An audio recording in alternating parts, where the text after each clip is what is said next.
Hello and welcome to our latest unboxing video. I'm Eliza here at the Hatfield Public Library with a really big box of adult, I think all fiction. Once again, fiction in high demand here at the library. We are just trying to keep the shelves stocked and everybody happy. So I'm going to go through this pretty quickly because I think there's probably like 15 books in this box. And I'm going to start with, this is a good one to start. It's called Nightbloom and it's by Peace Adzo Medie. And I actually read her other book, which was called His Only Wife.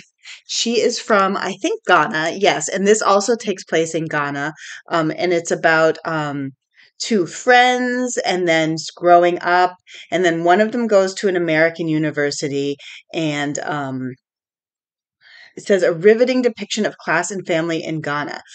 That was true of her first book too. I really enjoyed her first book. So I personally am looking forward to this next one. Jack Carr, Only the Dead. So this is sort of a thriller. Long buried secrets, a devastating global conspiracy, and only one man who can stop it. It's not Jack Carr, it is James Reese, who's the character. Oh, good. Another one I'm excited about. This is good because I'm going on vacation soon, so I'll have some books to take maybe if nobody else is like really wanting this one right away. This one is called Ink Blood Sister Scribe by Emma Torzs. So this is about two estranged half-sisters tasked with guarding their family's library of magical books. And even though they're estranged, they have to work together. And I just love these sort of like family stuff with like a little mix of magic-y fun. Looks like this one actually takes place at least partly in Vermont too, so a little bit local. Nice. Ruth Ware, Zero Days. I swear these books all just happen to be on the top. Yes, it's true. I am also a Ruth Ware fan. This is the time of year one of her books always comes out, and it's perfect that it's just in time for summer vacation for me. Last year I actually listened to it on her new book on audio, and I enjoyed that. So I'll have to decide if I want to read or audio. So this is about a husband and wife who are security penetration specialists. They test the strengths of systems. The husband handles the physical break-ins while Gabe tackles the digital aspects. That then a routine assignment goes wrong. The husband gets killed and the police suspect the wife. Interesting. Sounds like a thriller. A little bit of a different direction for Ruth Ware with sort of like the penetration systems. But I'm game. I'll go wherever she goes. She Started It by Sean Gilbert. And I'm getting like a thriller, domestic suspense. Okay. So it's about four best friends, it seems like all women, who drifted apart in adulthood, but have a shared secret.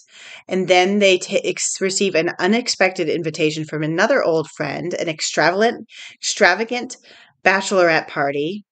Curiosity gets the better of them, and then they end up in an island with no self-service and no other guests. I have totally read this plot before. I actually think one of the Lucy Foley books has a really similar plot, but let me tell you, it's a good formula because you can really have some scary fun with that. That setup. So Bad Summer People by Emma Rosenblum. This one is got a lot of people wanting to read it. It's got a great title, so I can see why, and also a great cover. I like how it's sort of like a traditional beach read, but then you can tell there's like a little bit subversive. So it's about says Jen Weinstein and Lauren Parker rule the town of Salcombe Fire Island every summer. And their husbands have summered together since childhood. And then a body is discovered. So it sounds like kind of like a sort of cliquey Mean Girls type vibe, but with adults. And a mystery. Stuart Woods, the very popular Stuart Woods, now writing with Brett Battles. And this one is called Near Miss. It's a Stone Barrington novel. We have a new Isabel Allende, The Wind Knows My Name. She always has beautiful titles to her books. She's been writing for so many years. This is two different timelines, Vienna, 1938, Arizona, 2019. Oh, okay. So it's about a man so the first one is about Kristallnacht and a mother trying to get her father on the Kinder transport train. Wow, this sounds so emotional. And so then the other one is about a family leaving El Salvador. So it sounds like maybe it's drawing parallels and maybe like also some narrative connections between those two stories. That sounds really heavy but really powerful. Wow. Okay. Susan Wiggs, another beach read. This is called Welcome to Beach Town. Um, this is nice. It's got this very sort of retro trailer look.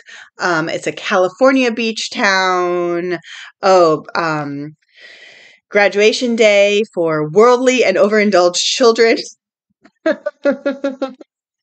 And at the graduation speech, the valedictorian goes off script and reveals a secret that breaks open the whole community. Uh-oh. We have another beach read. This is My Magnolia Summer by Victoria Benton Frank.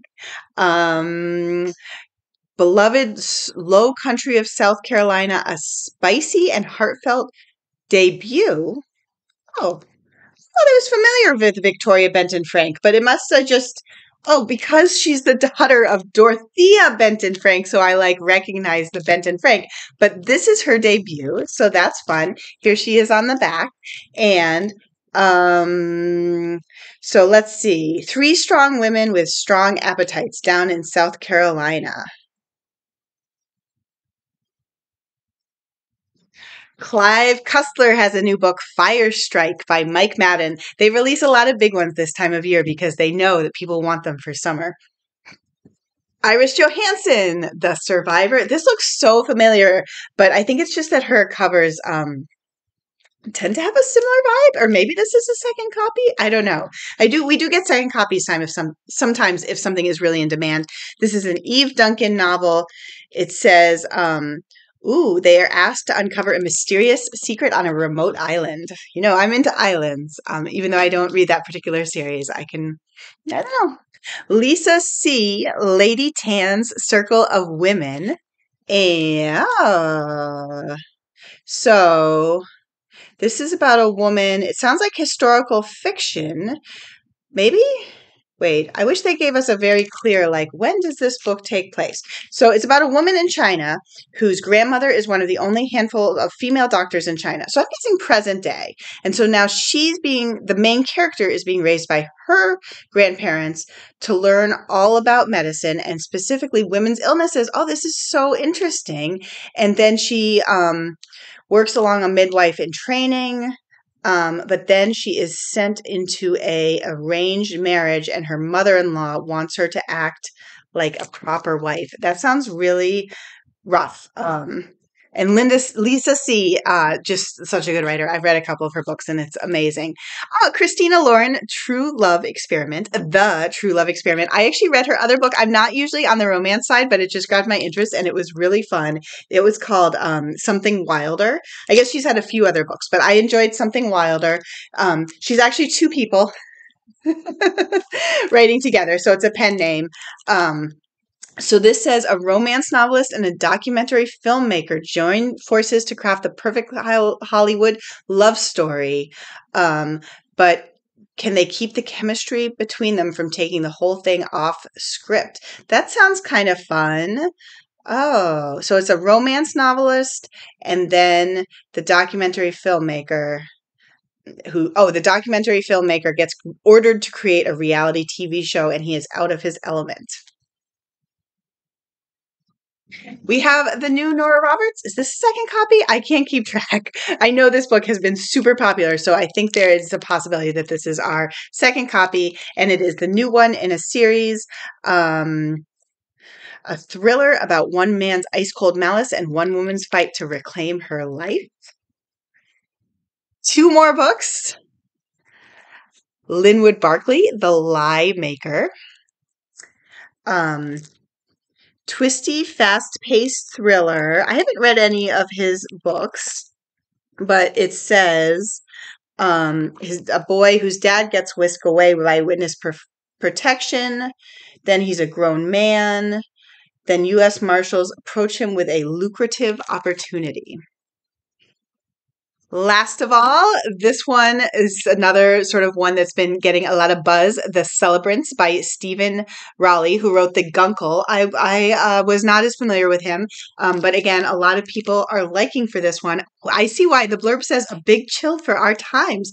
Who could pass that up? So it sounds like friendship between a lot of different people. 5 years since anyone saw each other, and now they're on the brink of a new decade, reuniting in Big Sur to honor the decade-old past, to throw each other living funerals, celebrations to remind themselves that life is worth living. But this time there is a secret. There's often secrets, and it's a good thing. So, I mean, it might not be a good thing for the characters, but it's definitely a good thing for the reader to keep things interesting. That was my box, and I will be back soon with more books. Bye.